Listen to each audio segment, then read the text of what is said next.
Hello YouTube. Today I'll be showing you an Edimmu Slayer guide for 2017 with a cannon. So the requirements are, you need 115 Dungeoneering and 90 Slayer to get them assigned. You also want to have the Artisan's Workshop Reloading Cannon perk, and this basically reloads the cannon while you don't have to click on it. The resource dungeon is located in the Mailer clan, and you use your Elf City Quiver to teleport there, or just use a crystal teleport seed. And then from the Harmony Pillars, you want to run south and you'll see the dungeon. For my equipment setup, I have a Nox Scythe, and Dragon Rider Lance is an okay alternative. The perks I have are Precise 5 and Aftershock 3. Then I have Bandos or Torva Plate Body, and you can probably tank in Bandos. The perks I have are Enhanced Devoted 3 and Crackling 3. Now Enhanced Devoted is really helpful, because you'll be tanking a lot of attacks they do on you. Then I have Bandos Plate Legs, and the perks I have are Genocidal plus Undead Slayer, as well as Biting 2 plus Mobile. This really does add up a lot of DPS basically. Then I have Bandos Gloves and Bandos Boots. Alternatively, you can use Silverhawk Boots for Agility XP. Then I have Surgeon's Ring, or otherwise you can use Luck of the Dwarves for the Hazelmere Signet Ring, or the better chance of an Elite Edimmu spawning. You don't really need Leviathan Ring cause these hits aren't really that hard. Then I have Salve Amulet Enchanted, and this basically does 20% more damage and accuracy against these Edimmus. Then I have Scrimshaw Vampirism, and it's very important because this is your main healing source. The aura I have is Penance Aura, although you can use Vampirism for extra healing. Then finally I have Elf City Quiver, and that is for prayer bonus. For my inventory setup, I have Aggression Potions. Now I'm not sure if it actually helps here, because these things are already aggressive, but I just brought them just in case. Then I have Holy Overloads, Weapon Poison ++, Replenishment Potions, and Prayer Potions. The cannon I'm using is a regular dwarf cannon, and I load this with around 2,000 cannonballs. Mage and melee cannon isn't great, because you're only using this cannon to tag and lure the Edimmus, which are from far away. Now like I said, the Artisan's Workshop Restocking Cannon perk really helps a lot here, since you'll be moving a lot. Then I have Spring Cleaner and Alch Runes, and they drop a lot of rune items. Then I have Gem Bag, which is going to be for Dragonstones they drop. And then I have Enhanced Excalibur and Ring of Vigor, which are pretty optional, but they're quite helpful. Then I have Charming Imp, which is in my Slayer tool belt. A Toon Ectoplasmator you might want to bring, alongside Demon Horn Necklace, which also provides you some extra healing for prayer as well. But actually I don't really want to do that because the Ghostly Essences are pretty expensive. Now finally I have a Legendary Pet, and some people bring Steel Titan for more DPS. You can maybe also bring Demon Brawlers instead with Ring of Fire Scrolls, because these things actually help you AoE them. But I think they're actually quite expensive. I'm not sure how much they are. The prayers I'm using are Turmoil or the tier 99 prayer. Then I have Deflect Mage, and although they do hit with melee sometimes, they mostly use Mage. Now you can occasionally flick Soul Split if your Scrimshaw Vampirism healing isn't enough. Alright, so for my action bar, I have Cleave on the first slot, and then I fill the rest of the basics. Tuska's Wrath can be kept on the side, just in case you want quick adrenaline or just quick DPS basically.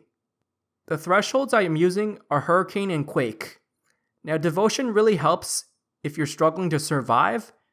You can use Slaughter or Blood Tendrils when facing them one-on-one. And for the ultimate, I'm using Meteor Strike. You pretty much won't have enough adrenaline for Berserk, so don't bother with that. Alright, so here's my strategy. Now first, you want to keep your auto retaliate off, because you'll be moving around a lot. Place the cannon on the southwest section of this map. Now basically what you'll be doing is using the cannon to draw the Edimmu's attention. And so what you'll be doing is manually running on each the left and right side, and then tag the Edimmus. You don't want to go past the north pillars, because luring them there is pretty hard. I mean, the pillars make them pretty stuck sometimes, and the spawns tend to be pretty spread out. So you're pretty much just luring them all the way south. And so when you see enough Edimmus attacking you, preferably at least 5, you want to run towards the barrier and exit. Now this forms a huge cluster around the entrance basically. And then you want to enter the barrier again. Now make sure you don't hide behind the barrier for longer than 3 seconds, because otherwise they'll stop aggroing you and then spread out. If you need more time for them to move and cluster, then just quickly enter back and forth the barrier. So after they cluster, you want to start spamming your AoE abilities. You can flick Soul Split if you're at low HP while you're using AoE abilities, then finish the rest of the Edimmu off, and repeat the same process. Make sure you check your cannon every 20 minutes, because the cannons will decay if you leave them for longer than 25 minutes. So anyways, just pick up your cannon and then set it back to reset the timer. Now here's the most important thing. Don't hesitate too long to stack an Edimmu. This is a common mistake I made. So really, if you're trying to lure each and every single Edimmu, it can take a lot of time, because it's not always perfect. And also, don't move from side to side until all the Edimmus are very south, because the Edimmu attacks cannot reach between the middle section, and so this will lose their attention if they can't reach you for too long. So you want to find an ideal amount of Edimmu to stack. I tried to stack at least 10, but I think 5 should be enough.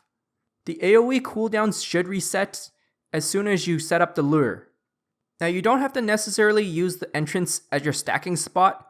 I mean, you can kill them from pretty much anywhere as long as they're already stacked.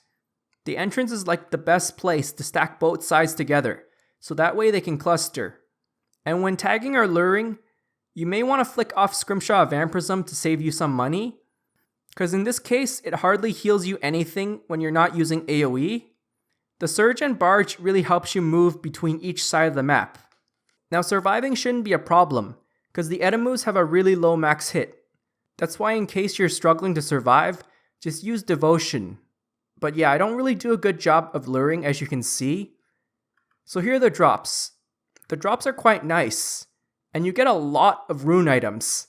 That's why I brought alch runes and Spring Cleaner, which really help clean them up. Although the Wikia does say it's uncommon for rune drops, but it's actually very common. I got around 100 runite ores worth of rune drops from the Spring Cleaner, and I also got 700k GP from alching the rune drops. They also drop a lot of noted herbs, diamonds, and fire talismans. You can occasionally get ghostly essence, because they do sell for a lot of money. It really makes up for the huge portion of this loot. And yeah, of course, people are really AFKing Abyssal Demons these days, though the price may actually crash if Timbo actually bothers making them more common. I'm not sure whether they will or not, but he's already promised this for a couple months, which hasn't happened yet.